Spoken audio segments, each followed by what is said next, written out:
कोई हमको बोलता है हम 12 बजे फोन करें।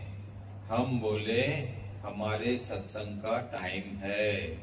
हम आप लोगों के सामने को फोन करते हैं। 2 घंटा हम फोन पे किसी से बात नहीं करते हैं। कुछ तो अपने ऊपर डिसिप्लिन रखे ना, तभी छूटेंगे। ऐसे तो हर मिनट हटना चाहिए, मन से भी तन से भी। व्यवहार दुनिया के लोग करें ना, घर वाले करें।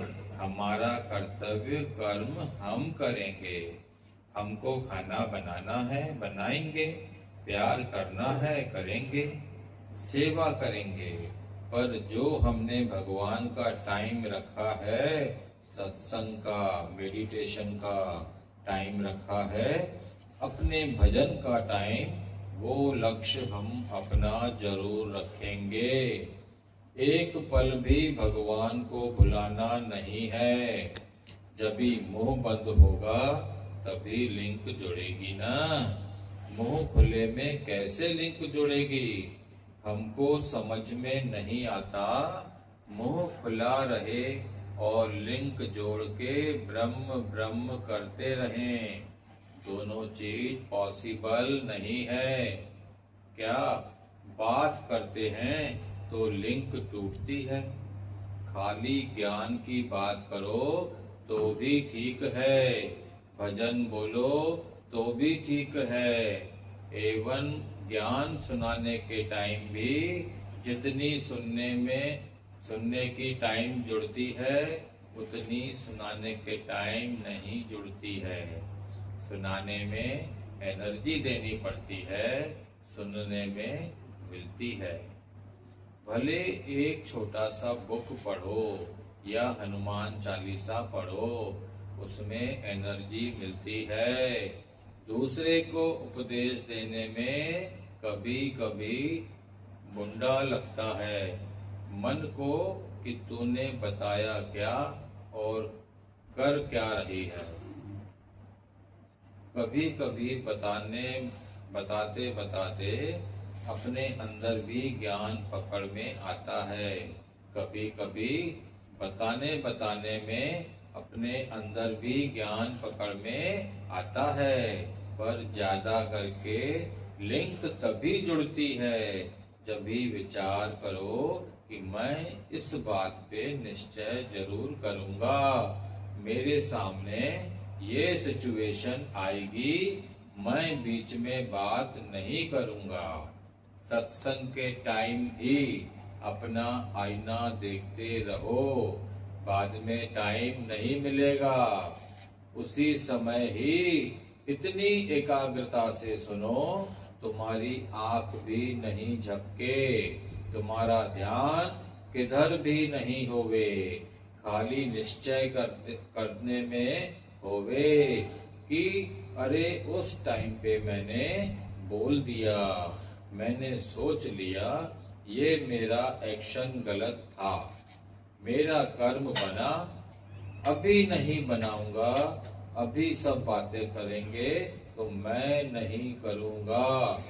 कम से कम एक जना तो चुप रहे, फिर दूसरे को करूंगा।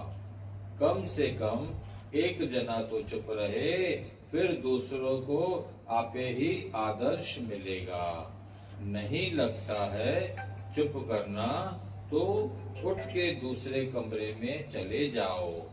जैसे तुम सुनने को तैयार ही नहीं हो, किसी की बात, किसी बात में इंटरेस्ट ही नहीं रखो। तुमको मालूम है मैं बीच में बोल दूंगा तो उठ के चले जाओ, अपने निराकार में खो जाओ, अपना शांति पाठ करो।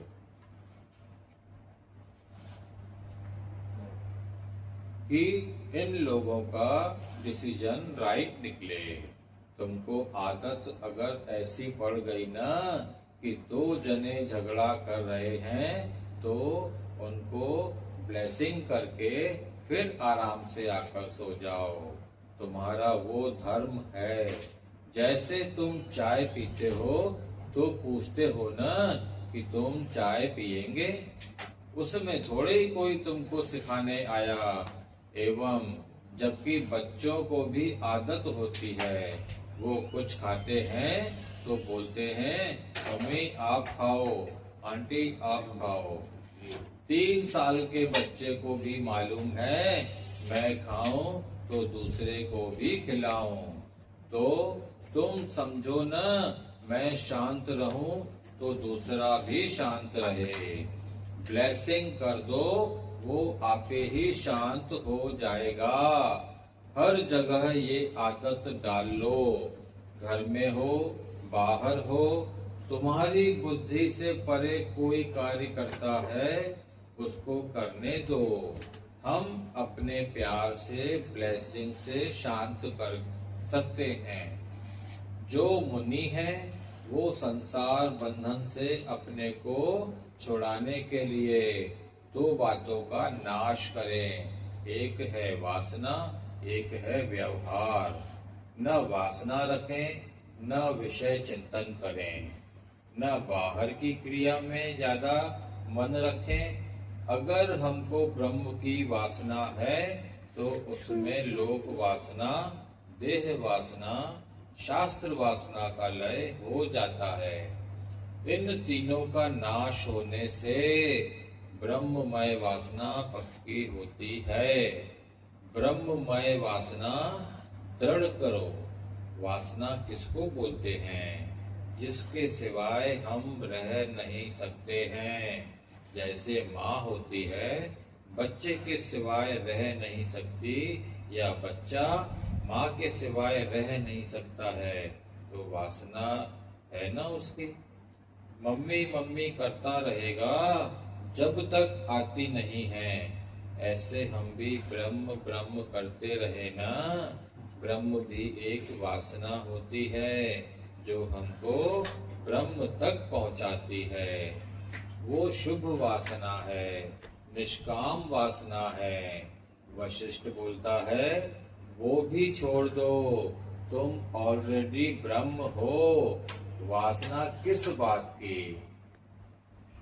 चित्त मात्र सत्ता को खाली याद करो। ओम शब्द बोल के खाली हो जाओ। बाद में खाली होंगे, तुरंत खाली होने की जरूरत नहीं है। लक्ष्य नहीं है खाली होना, क्योंकि बैठे रहो तो कोई न कोई ख्वाहिश आ जाता है, कोई न कोई ख्याल आ जाता है। पर मन को कहीं बिजी रखो, भजन में, सत्संग में, या कोई वाणी की लाइन में, या मंत्र में, किसी में भी बिजी रखें तो ख्याल नहीं आते हैं। मन को बोलना है कि तेरे को 1 घंटा ये करना ही है, इसको ब्लेसिंग करनी ही है, ये भजन गाना ही है, ये वाणी सुननी ही है। तो फिर कहाँ से ख्याल आएंगे? वो वांदा बैठेगा तो मन भागेगा ना। वो भी प्रैक्टिस होना चाहिए। मेरा मन जहाँ बैठा है वहाँ तन मन एक रस करके भगवान में लग जाएं, ओम में लीन हो जाएं। बाहर की वासनाओं के नष्ट हो जाने से चिंताओं का नाश हो जाता है। चिंताओं के नाश होने से इच्छाओं का नाश हो जाता है। इच्छाओं के नाश होने से मनुष्य जीवन मुक्त कहलाता है, जिसको कोई वासना नहीं।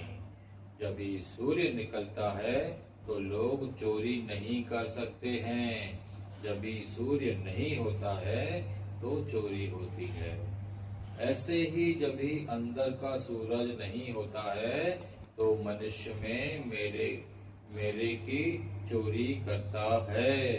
तभी बोल सकता है ये मेरी माँ है, ये मेरी बहन है, ये मेरा घर है। मेरा पति चला गया तो दुख है, पैसा चला गया तो दुख है। किसको किस बात का दुख है, किसको किस बात का दुख है? मैं मेरे से दुख है, इसने मेरे को ऐसे क्यों बोला? मेरे को मानना किसको, तू कौन, एक दीवार। हरिओम हरिओम।